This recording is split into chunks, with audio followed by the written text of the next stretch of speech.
Hey, it's Hannah from Hannah Marie's Bakery in Coshocton, Ohio.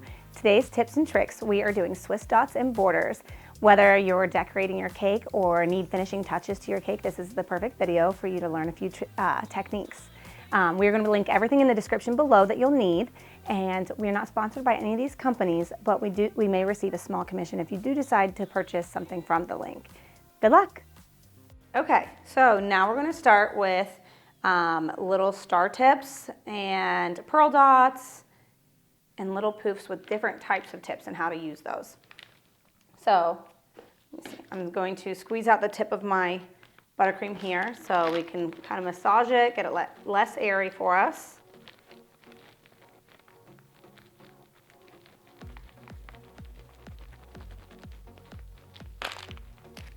And burp in the bag. Okay. All right, so I'm going to start off with using a tip number 2. Okay.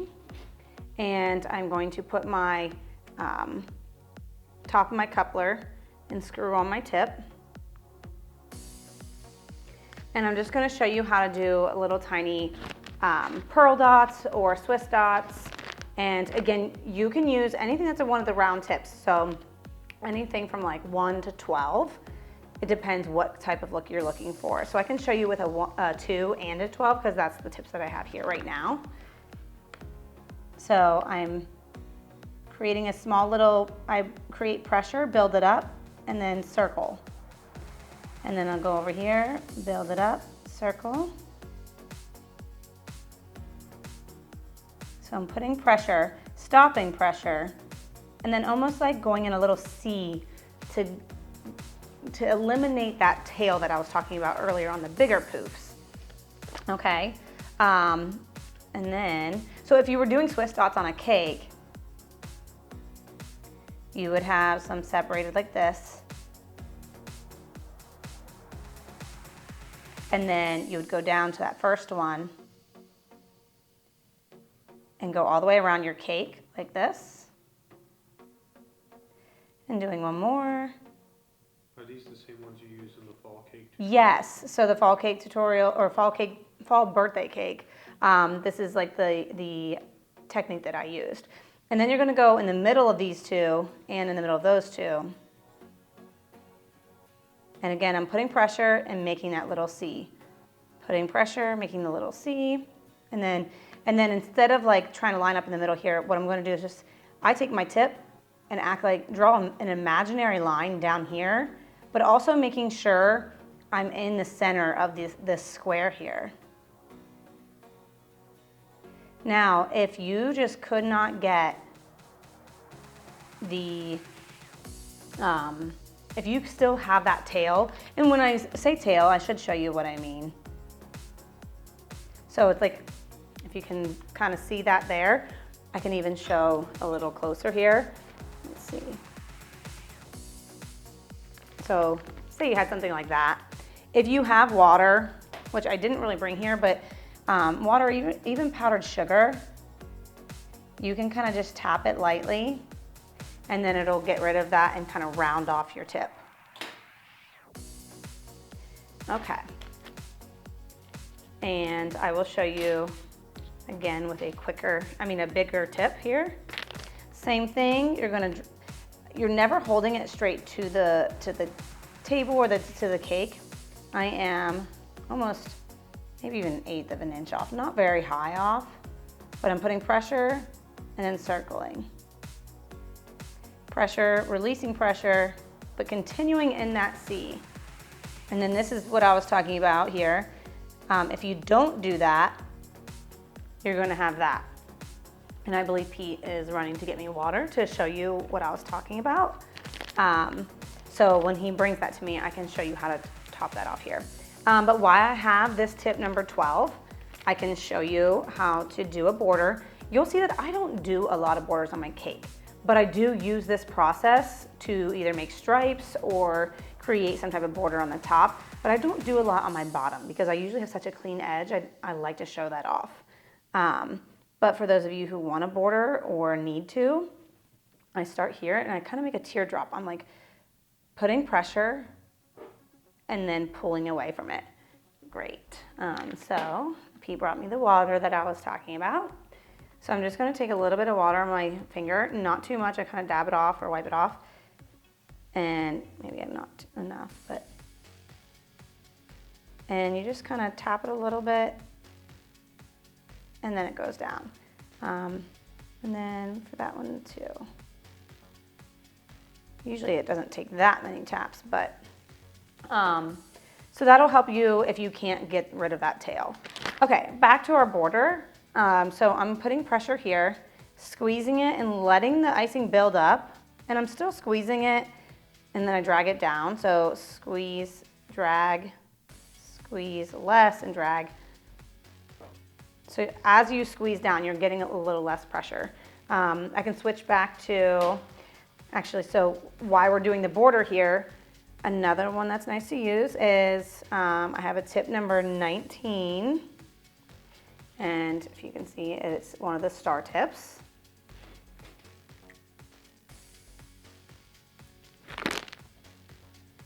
And we're gonna do the same thing. You put pressure and then drag it, but as you're dragging, you're adding less pressure. And then you're going over top of, like I'm not starting right here, you're going over top of your tail a little bit here. And you just continue that.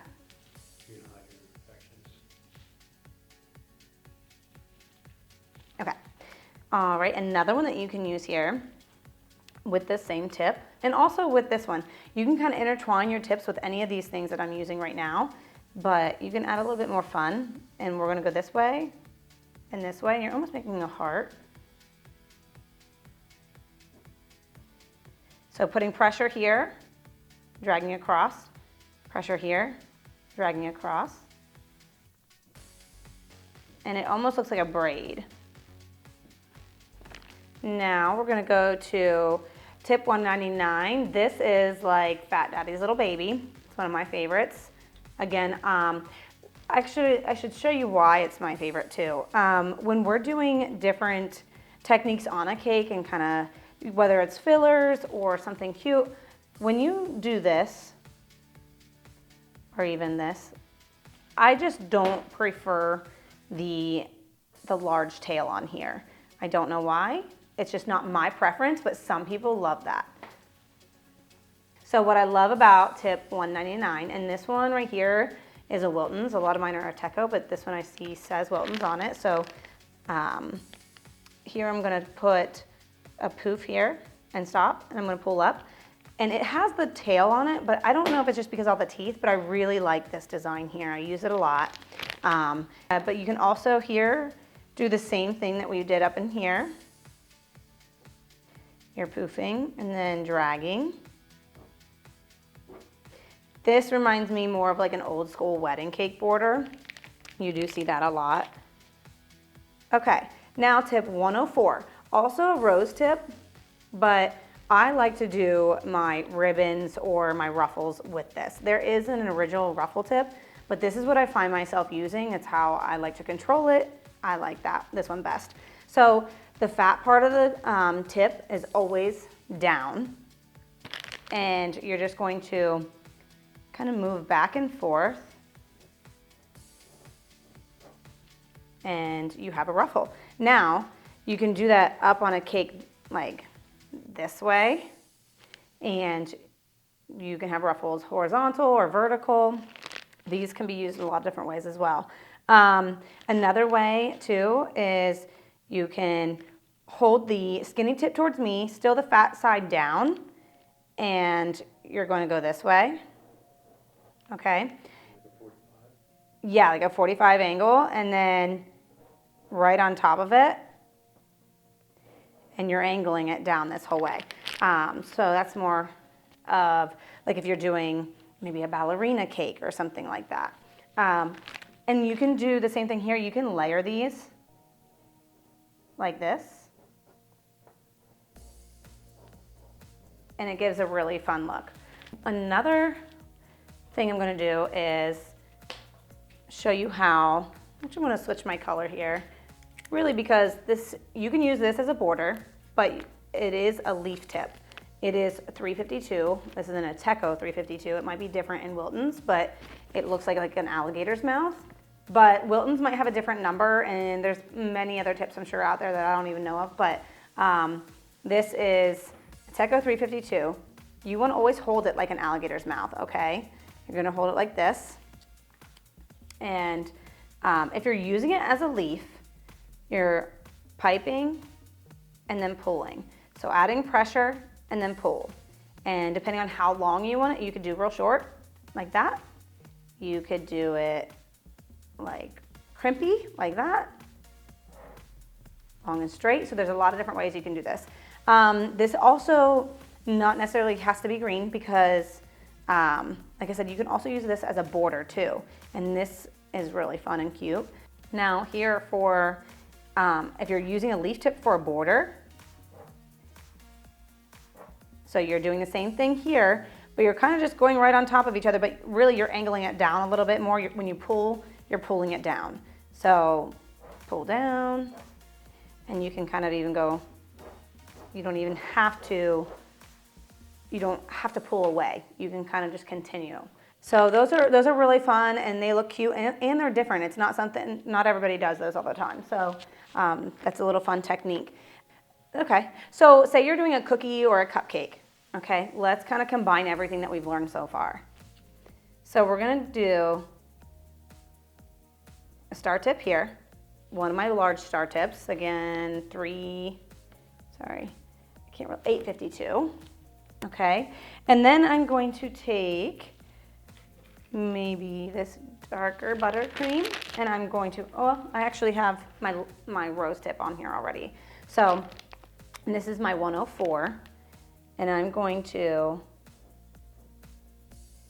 create that ribbon tip here, right here.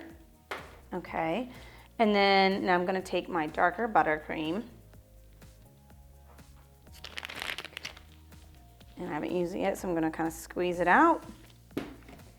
And then I'm going to do this method right here, where I'm just poofing it, putting pressure, pulling. Pressure, pull. So these are the ones that I am okay with leaving the tail on those. And right there, if you had that a cupcake, like that would be perfect. You can put maybe even a few sprinkles in here, some glitter, and there you go.